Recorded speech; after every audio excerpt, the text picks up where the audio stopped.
In this lesson, we'll learn how to select objects, mirror them, and use existing geometry to model an arced wall and how to change the visibility of your view.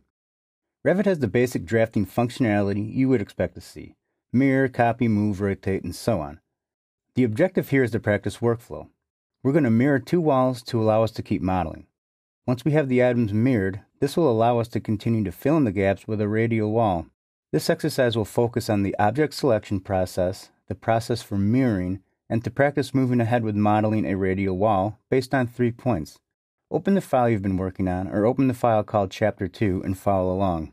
If you look at my example, this is what it's going to look like when we're done.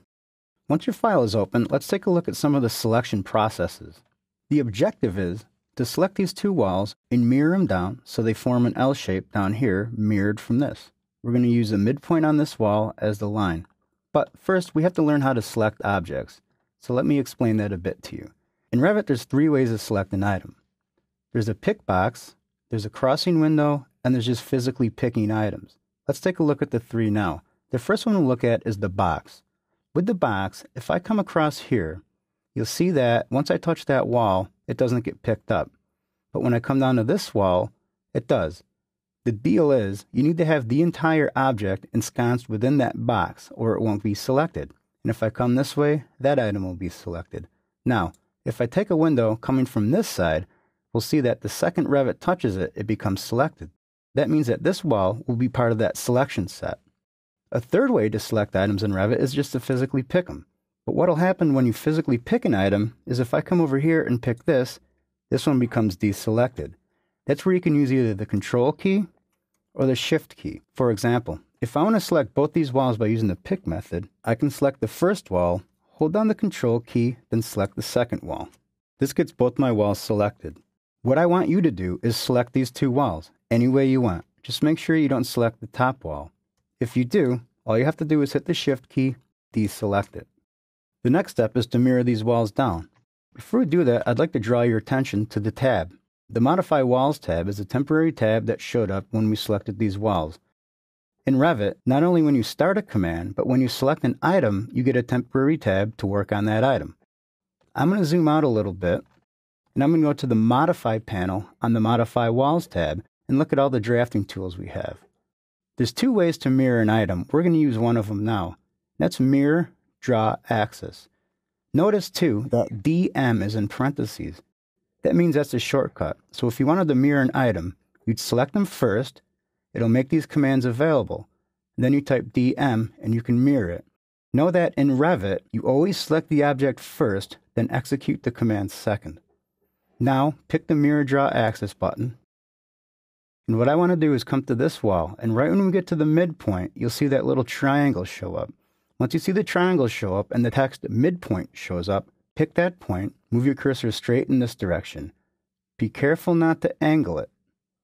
Straight in that direction. When you see that snap tip show up and when you see that reference plane show up, come in this direction.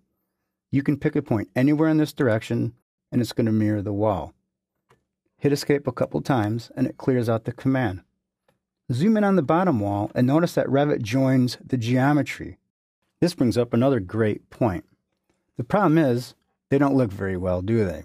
We selected this complex wall and we went through and looked at all these awesome properties, but we're seeing this in our plan. That's not acceptable.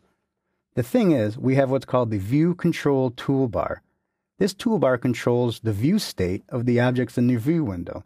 What I want to do is hover over this icon here. It says Detail Level, Coarse.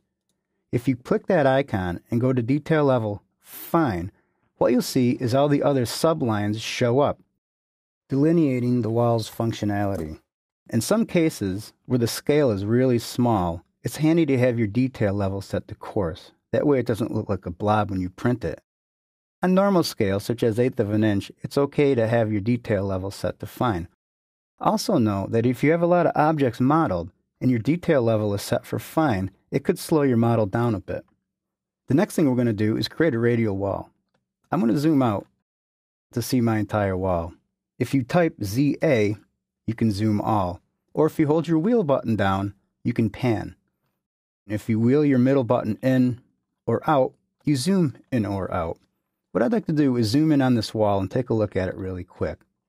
what we're going to do is we're going to draw another wall from this endpoint here down to this endpoint here. So to do that, the best way I find is you can just right-click on any wall that's there and create similar. Revit allows you to build on existing geometry. It makes it so much easier to select the right types of walls. The next thing I want to do is on the Draw panel of the Modify Place Wall tab, I want to click on the Start End Radius Arc button. I'm going to zoom in on this wall as close as I can by wheeling in with my mouse button. And I'm going to click this endpoint. This is actually a concrete ledge that's about 3'6" up the wall. We don't want to select that. This is the actual edge of brick. This is the wall we're going to select. So pick this point right here. Zoom out down to the bottom and pick the exact opposite corner. Not this corner, but this corner. Once you pick that, you'll see that the wall is starting to form an arc. Once we move in this direction, the wall will actually snap into place. We can break through it, but let's not do that. Let's just let the wall snap into place. Once you see that it's tangent upon those 2 points, pick it and hit Escape twice. On your keyboard, type ZA. That will zoom all. So that wasn't too difficult, right? Now we know how to select objects in Revit, mirror them, and adjust how the view looks.